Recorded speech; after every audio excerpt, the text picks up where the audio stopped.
அலைக்கும் வரஹ்மத்துல்லாஹி வபரகாத்துஹு. வந்திருக்கக்கூடிய அனைவர் மீதும் இறைவனின் சாந்தியும் சமாதானமும் நிலவட்டுமாக. அன்புக்குரியவர்களே, நிகழ்ச்சி ஆரம்பமாக இருக்கிறது. அந்த நிகழ்ச்சியில் தலைமை தாங்குவதற்காக வழக்கறிஞர் பிஸ்மில்லா கான் அவர்களை மேடை கலைக்கிறேன். நிகழ்ச்சியில் வரவேற்பு மற்றும் அறிமுக உரை நிறுத்திருக்கக்கூடிய மௌலவி ஆஷிக் ஃபிர்தௌசி அவர்களை மேடை கலைக்கிறேன். நூல் வழங்க இருக்கிற, அதாவது திருக்குர்ஆன் பிரதியை, முதல் பிரதியை வெளியிட இருக்கக்கூடிய டாக்டர் ஐ இஸ்மாயில் அவர்களை மேடை கலைக்கிறேன். அடுத்த கட்டமாக திருக்குர்ஆன் பிரதியை பெற இருக்கக்கூடிய வழக்கறிஞர் டி லஜபதி ராய் எம்எல் அவர்களை மேடை கலைக்கிறேன். அடுத்த கட்டமாக மனித தேனி என்று அழைக்கக்கூடிய, சிறப்புடன் அழைக்கக்கூடிய பேச்சாளர் சுக்கலிங்கம் ஐயா அவர்களை மேடை கலைக்கிறேன். ஜான் மோசஸ் ஐயா அவர்களை மேடை கலைக்கிறேன். டாக்டர் கணேசன் அவர்கள் மேடைக்கு வந்து விட்டார்கள். தனசேகரன் சார், சஃபேர் பிரிண்டோகிராஃப், சிவகாசி அவர்களை மேடை கலைக்கிறேன். ஃபுர்கான் பப்ளிகேஷன் ட்ரஸ்ட் இப்பொழுது இந்த நிகழ்ச்சிக்கு பிஸ்மில்லா கான் வழக்கறிஞர் அவர்கள் தலைமையேற்று நடத்துவார்கள்.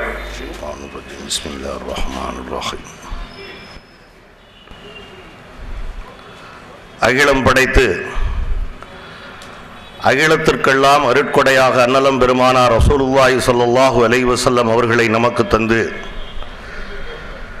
நம்மை பாதுகாத்து பராமரித்து நேர்வழிப்படுத்தி நம் மீது நம் பெற்றோர்களை காட்டிலும் பல்லாயிரம் மடங்காக பிரியம் கொண்டிருக்கிற வல்ல ரஹ்மான் அல்லாஹு ஜல்ல ஷானஹு தஆலாவை போற்றி புகழ்ந்தவனாக,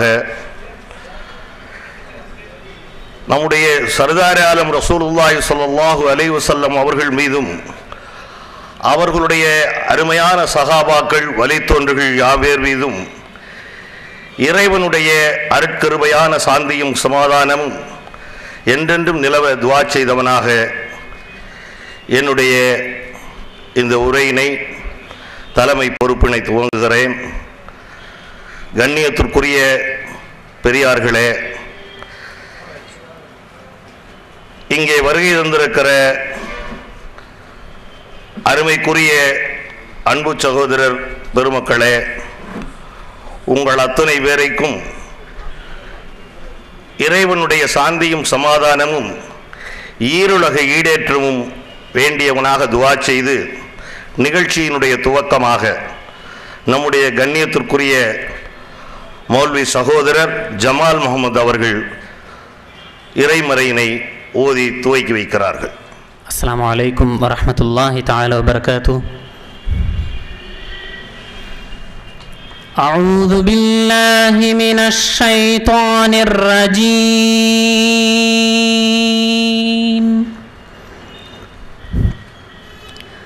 بسم الله الرحمن الرحيم.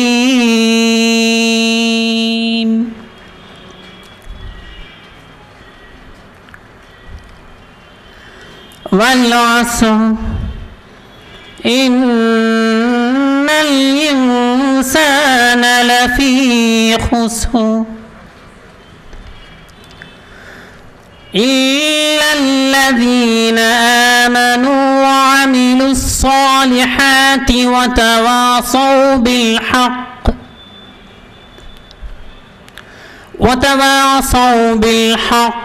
وتواصوا بالصبر.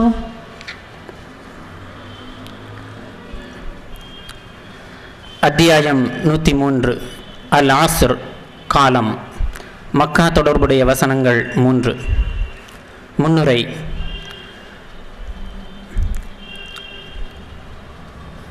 இறை நம்பிக்கை கொண்டு நற்செயல்கள் செய்து ஒருவருக்கொருவர் சத்தியத்தையும் பொறுமையையும் உபதேசித்து கொண்டவர்கள் தவிர மற்றவர்கள் இழப்பிற்குரியவர்களே.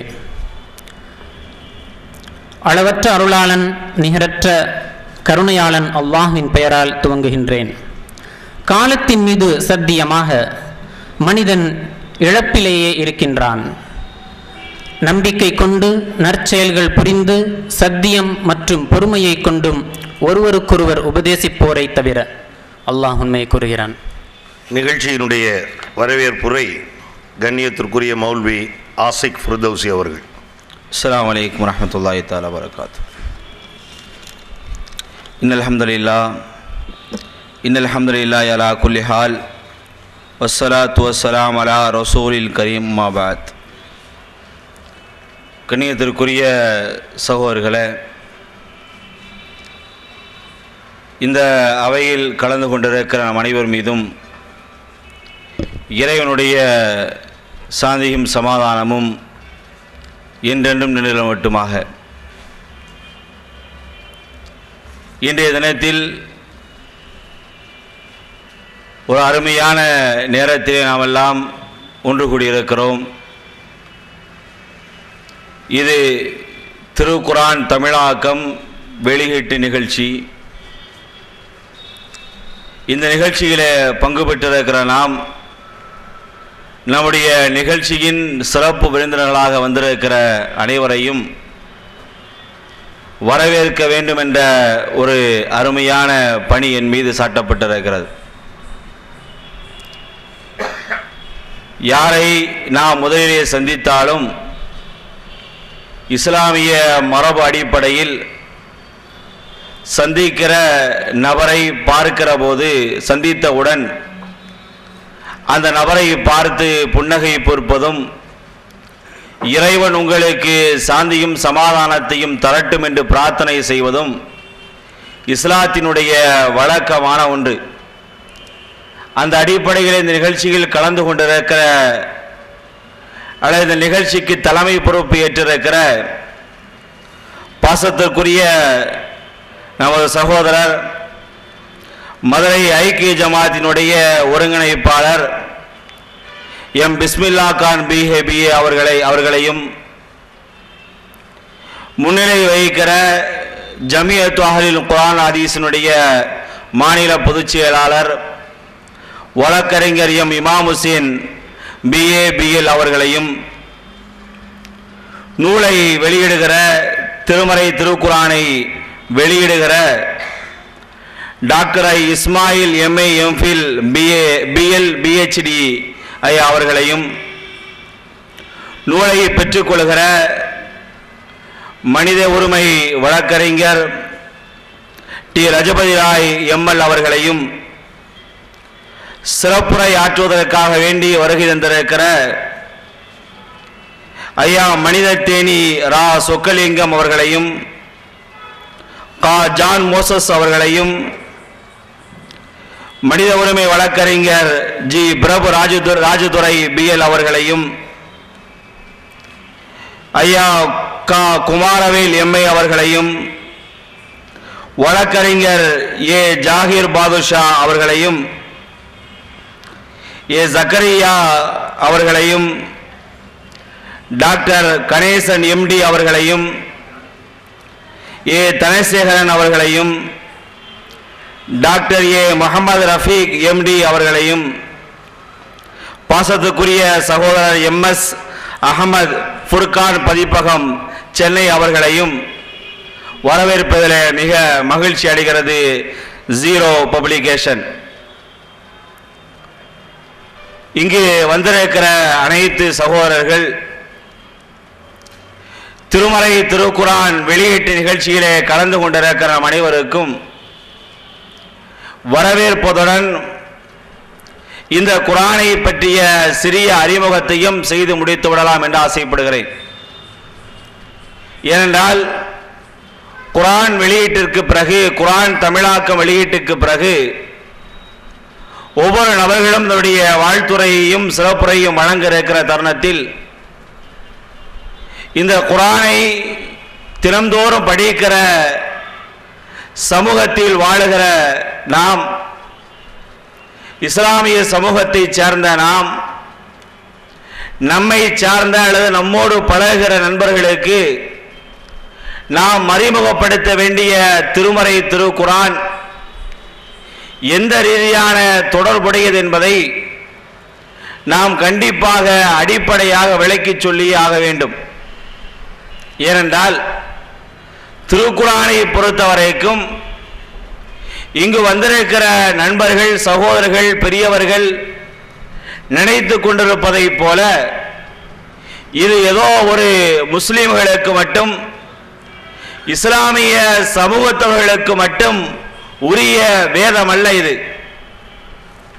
இந்த திருக்குரான் ஏதோ பள்ளிவாசலில் ஓதப்படுகிற மந்திர சொற்கள் அல்ல. இது தொழுகையிலே முழுமுழுக்கிற மந்திர வார்த்தைகளும் அல்ல. இது அதையும் தாண்டி ஒரு மனிதன் இந்த உலகிலே மனிதனாக வாழ்வதற்குண்டான அத்தனை விதமான சட்டதிட்டங்களுடன் அல்லது அவனுடைய தேவைகளை முழுமையாக பூர்த்தி செய்கிற அளவிற்கு அத்தனை விதமான அவன் வாழ்வை நடத்துவதற்கு தேவையான அனைத்தையும் தருகிற ஒரு சாதனமாகத்தான் திருமறை திருக்குரான் இருக்கிறது. பலர்கள் இஸ்லாத்தை அறிந்து கொள்ள துடித்துக் கொண்டிருக்கிற பலர்களுக்கு இது கேள்வியாகவும் இருக்கக்கூடும். திருக்குரான் என்பது ஏதோ 1400 ஆண்டுகளுக்கு முன்னால் பிறந்த முஹம்மது நபி ஸல்லல்லாஹு அலைஹி வஸல்லம் என்ற ஒரு தூதரால் எழுதப்பட்ட வார்த்தைகள் தான் திருமறை என்ற எண்ணம் நமக்குள்ளாக இருக்கக்கூடும். ஆனால் இஸ்லாமிய சமுதாய மக்கள் இந்த திருமறை திருக்குரானை நம்புகிற விதம் அல்லது திருக்குரான் தன்னை பற்றி அறிமுகம் செய்கிற விதம் இன்ஹுவ இல்லா திக்ருல் ஆலமீன், இந்த திருமறையினுடைய திருக்குரானுடைய வசனங்கள் ஏதோ அரபுலகத்தில் பிறந்த எழுத படிக்க தெரியாத மக்களை எல்லாம் காட்டு மிராண்டிகளாக வாழ்ந்து கொண்டிருந்த சமூகத்தில் பிறந்த முஹம்மது நபி ஸல்லல்லாஹு அலைஹி வஸல்லம் அவர்களின் கரத்தால் எழுதப்பட்ட தீட்டப்பட்ட வேதம் அல்ல இது, வார்த்தை அல்ல இது. இது இறக்கப்பட்டதும் அருளப்பட்டதும் யாருடைய தரப்பில் இருந்தென்றால் இந்த உலகமும் இந்த உலகம் இதெல்லாம் இருக்கிறது என்று நாம் நினைத்து கொண்டிருக்கிறோமோ அத்தனையும் படைத்த இறைவனின் புறத்திலிருந்து மனித சமூகத்திற்கு கொடுக்கப்பட்ட உபதேசமாகத்தான் திருமறை தன்னை பற்றி பதிவு செய்கிறது. நான் யார் என்றால் திருமறை தன்னை பற்றிய செய்திகளை அவர்கள் படிக்கிற திருமறையை படிக்கிற திருக்குரானை படிக்கிற நபர்களுக்கு தன்னை அறிமுகம் செய்து கொள்கிறது. இன்ஹுவ இல்லா திக்ருல் ஆலமீன், நிச்சயமாக நீங்கள் படிக்கிற இந்த வசனங்கள் உலகை அனைத்தையும் படைத்த சர்வ வல்லமை படைத்த ஒரே இறைவனின் புறத்திலிருந்து அருளப்பட்ட வேதங்களைத்தான் இப்பொழுது நீங்கள் வாசித்துக் கொண்டிருக்கிறீர்கள் என்று குர்ஆன் தன்னை அறிமுகம் செய்கிறது. குர்ஆனை பொறுத்தவரைக்கும், குர்ஆனுடைய கருத்துக்களை பொறுத்தவரைக்கும் நாம் ஆரம்பத்திலே சொன்னதை போல சில வேதங்கள் இன்றைய நாம் நம்முடைய சமூகத்தில் மதம் சார்ந்த தலங்களில் அல்லது சித்தாந்தம் சார்ந்த நிலைகளை நாம் பார்க்கிற போது அவர்களுடைய மதத்திற்கென்று வேத நூல்களை வைத்திருப்பார்கள், அவர்களுடைய சித்தாந்தத்திற்கென்று சில கோட்பாட்டு நூல்களை வைத்திருப்பார்கள். அதெல்லாம் வெளியிலே ஏதோ ஒரு வாசகத்தை எழுதி போட்டால் அல்லது வாசகத்தை அவர்களுக்கு காண்பித்தால் அதை வெறுமனவே படித்துவிட்டு செல்கிற வாசகமாக இருக்கலாம், அல்லது சில இடங்களிலே அர்த்தம் தெரியாமல் வெறுமனமே சில இடங்களில் ஓதப்படுகிற மந்திரமாக படிக்கப்படுகிற விஷயங்களாக இருக்கலாம். ஆனால் திருமறையை பொறுத்தவரைக்கும் மனிதன் வாழ்வுக்குண்டான அனைத்தையும் சொல்லித் தருகிற வேதமாகவும் தன்னை அறிமுகம் செய்கிறது. ஒமா ஃபர்ரத்னா அலைஹி, இந்த வேதத்தை அலைஹி ஷையுன், இந்த வேதத்திலே எதையும் நாம் விட்டுவிடவில்லை. மனிதனுக்கு எதெல்லாம் தேவையோ அத்தனையும் இந்த திருமறை திருக்குரான் மிக அழகாக தெளிவாக சொல்லுகிறது. ஒரு மனிதன் இந்த உலகத்திலே பிறந்ததிலிருந்து மனிதனுடைய லட்சியமே, மனிதனுடைய வாழ்வியல் போக்கு பிறந்ததிலிருந்து இறப்பு வரைக்கும் தான் ஒரு மனிதனுடைய வாழ்வியல் காலமாக கணக்கிடப்படுகிறது. அந்த வாழ்வியல் காலத்தில் ஒரு மனிதன் வாழுகிற போது அவனுக்கு என்னவெல்லாம் தேவையோ அத்தனையும் இந்த திருமறை தருகிறது. அதை தானே அறிமுகம் செய்து வைக்கிறது. இந்த குர்ஆனிலே எதுவும் விடுபடவில்லை. பிறந்ததிலிருந்து இறப்பது வரைக்கும் உண்டான அத்தனை சட்டதிட்டங்களையும் மனிதனுக்கு தேவை எதுவெல்லாம் இருக்கிறதோ அத்தனையும் இந்த குர்ஆன் சொல்லுகிறது. இங்கு இறைவனுடைய கிருபையால் நம்முடைய அவையை, நம்முடைய மேடையில பல்வேறு துறைகளை சேர்ந்த அறிஞர் பெருமக்கள் இங்கே அமர்ந்திருக்கிறார்கள். ஒருவர் சட்டத்துறையிலே வல்லுவர், ஒருவர் மருத்துவத்திலே வல்லுவர், ஒருவர் மனிதநேயம் சம்பந்தப்பட்ட கருத்துக்களை தெரிவிப்பதிலே தலை சிறந்த நபர், ஒருவருடைய இன்ன துறைகளிலே எதெல்லாம் இந்த உலகிலே பிரசித்தி பெற்றதாக இருக்கிறதோ அத்தனை துறைகளிலும் தனக்கென முத்திரையை பதித்தவர்கள் இங்கே வீட்டிருக்கிறார்கள். ஆனால் குர்ஆன் தன்னை பற்றி சொல்லுகிறது, இந்த உலகை நீ எத்தனை துறைகளை நீ உலகம் முழுவதும் தேடினாலும் அத்தனை துறைகளுக்கு உண்டான அடிப்படையான ஆரம்பமான அழகான விஷயங்களை கற்றுத்தருகிற வேதமாக குர்ஆன் தன்னை அறிமுகப்படுத்துகிறது. வாருங்கள், மருத்துவத்தை பற்றிய செய்தி வேண்டுமா?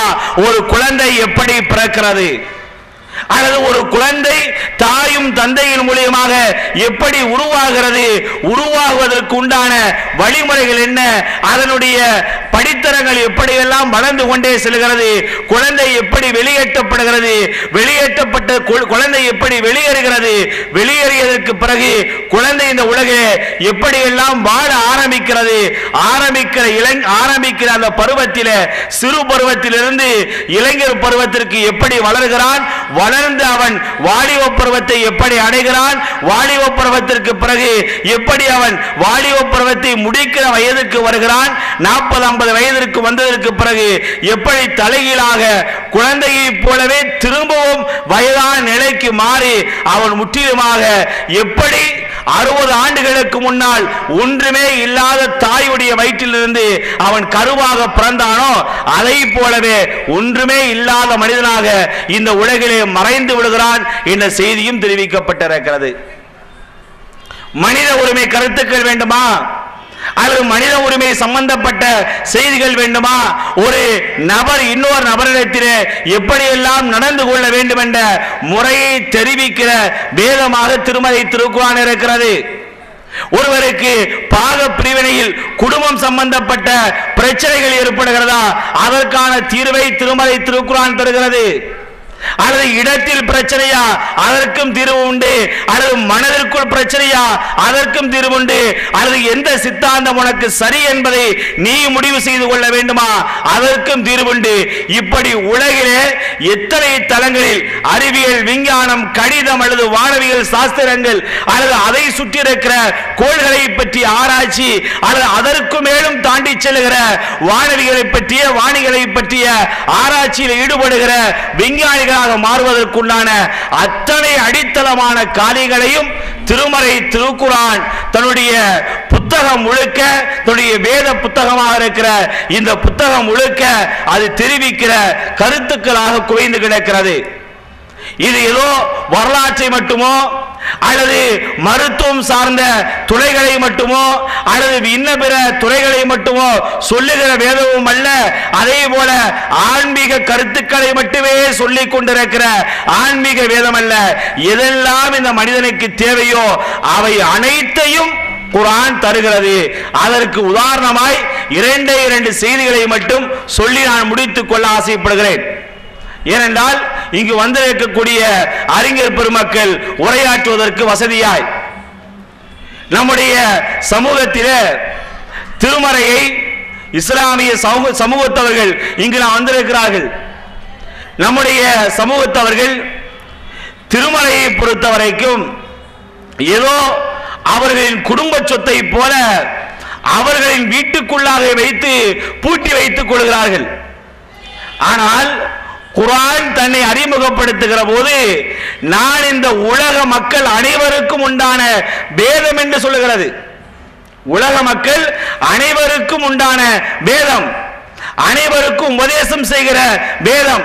அதனால் தான் அவருடைய வார்த்தை அமைப்புகளிலே இறைவன் அந்த திருமறையிலே அழைக்கிற அழைப்புகளிலே யா அய்யுஹன்னாஸ் என்று அழைக்கிறான். அப்படி என்றால் மக்களே என்று அர்த்தம். மக்களே, ஒரு தாயின் அல்லது ஒரு தகப்பனுக்கும் தாய்க்கும் பிறந்த மக்களே என்று அர்த்தம். மக்கள் என்றால் ஏதோ இஸ்லாமிய சமூகத்தவர்களை குறிப்பிடுகிற வார்த்தை அல்லவே இது ஒட்டுமொத்தமாக உலகில் இருக்கிற கருப்பனோ வெள்ளையனோ அல்லது தாழ்ந்தவனோ உயர்ந்தவனோ ஏழையோ பணக்காரனோ யாராக இருந்தாலும் சரி, அத்தனை பேரையும் ரத்தின சுருக்கமாக மனித சமூகத்தினுடைய ஒட்டுமொத்த வார்த்தையாகத்தான் யா அய்யுஹன்னாஸ் மக்களே என்று குர்ஆன் அழைத்து அவர்களுக்குரிய உபதேசமாக இந்த வார்த்தைகளை எல்லாம் அது சொல்லுகிறது. அப்படி ஒரு சமயத்தில் எகிப்திய நகரில் இந்த ஒரு மிக்தால் என்று சொல்லக்கூடிய முஹம்மதுல் மர்யூக் மிக்தால் என்று சொல்லக்கூடிய மிக்தால் என்ற ஒரு அறிஞர் 12 மொழிகளை கற்றறிந்த மிகச்சிறந்த ஒரு ஆள். இங்கிலாந்து நாட்டைச் சேர்ந்த இவர் எகிப்து நாட்டிற்கு அவர் தூதுவராக அனுப்பப்பட்டிருக்கிறார்.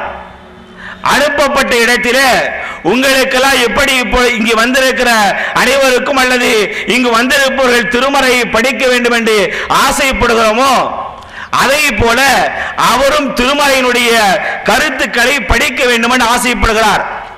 ஏனென்றால் இங்கு நம்மை சுற்றி இருக்கிற முஸ்லிம்கள் எல்லாம் அவர்களே தொடுவதே ரொம்ப, அவர்கள் படிப்பது அல்லது அவர்கள் தன்னுடைய புழக்கத்துக்கு கொண்டு வருவதே திருமறையை ஒரு எட்டா கனியாகத்தான் அவர்களே பார்த்து கொண்டிருக்கிறார்கள்.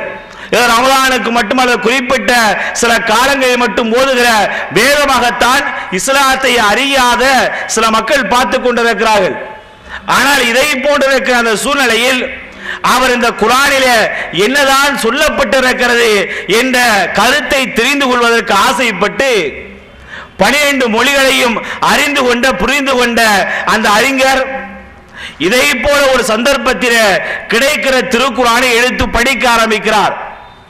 திருக்குர்ஆனை பொறுத்த வரைக்கும் இது மற்றவர்கள் பயங்காட்டுவதை போல யாருக்கும் புரியாத வேதம் அல்ல. இது அரபு மொழியில் இருக்கிறது, அவ்வளவுதான். அதற்கான சாதாரண மக்கள் வரைக்கும் கொண்டு போய் சேர்க்கிற ஒரு முயற்சி தான் இன்றைக்கு குர்ஆன் தமிழாக்கம் வெளியீட்டு விழாவினுடைய நோக்கமாகவும் இருக்கிறது. எளிய தமிழில் கொண்டு போய் சேர்க்கிற முயற்சி. இதை போலவே அவர் ஆங்கிலத்திலே மொழிபெயர்க்கப்படாத சூழ்நிலையில் அரபு மொழியை முதலிலே தான் கற்றுக்கொண்டு அந்த அரபு மொழியில் இருக்கிற குர்ஆனை எடுத்து படிக்க ஆரம்பிக்கிறார். படிக்க ஆரம்பிக்கிற சமயத்தில் குர்ஆனை நீங்கள் இன்ஷா அல்லாஹ் படிக்கிற போது இந்த வசனத்தை குறித்து வைத்துக் கொண்டு பாருங்கள்.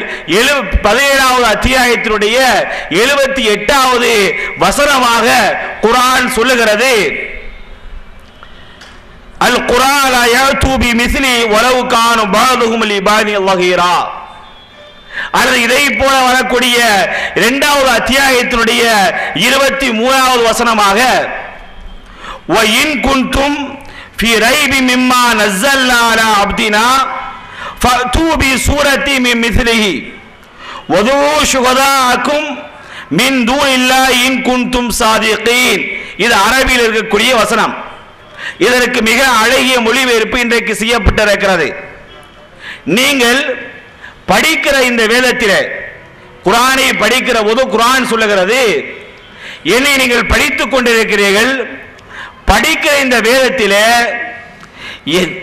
ஏதாவது ஒரு சந்தேகம் உங்களுக்கு வந்தால், ஏதாவது ஒரு சந்தேகம் உங்களுக்கு ஏற்பட்டால், இது மனித கரத்தால் எழுதப்பட்டிருக்கும் என்று நீங்கள் சந்தேகித்தால் நீங்கள் ஒரு சவாலுக்கு வாருங்கள் என்று இந்த குர்ஆன் அழைக்கிறது. என்ன சவால்? யாரெல்லாம் இந்த குர்ஆனை சந்தேக கண்ணோடு பார்க்கிறார்களோ அவர்களுக்கு உரிய சவாலாக இதை தெரிவிக்கிறது. நீங்கள் சந்தேக கண் கொண்டு இந்த குர்ஆனை பார்த்தால் ஃபஅது பி சூரத்தி மின் மிஸ்லி, இந்த குர்ஆனை நீங்கள் படிக்கிற வசனத்தை போலவே, அரபு மொழியை படித்த அவர் அந்த அர்த்தத்தை புரிந்து கொள்கிறார். நீங்கள் படிக்கிற இந்த வசனத்தை போலவே ஒரு வசனத்தை நீங்கள் கொண்டு வாருங்கள். இந்த குர்ஆன் அகிலத்தை படைத்த இறைவனின் புறத்திலிருந்து அருளப்பட்டது இல்லை, இது மனித கரத்தால் தான் எழுதப்பட்டிருக்குமோ என்ற சந்தேகம் உங்களுக்கு வந்தால் நீங்கள் செய்ய வேண்டிய காரியமாக குர்ஆன் சொல்லுகிறது, இதை போல வசனத்தை கொண்டு வாருங்கள் என்று சொன்ன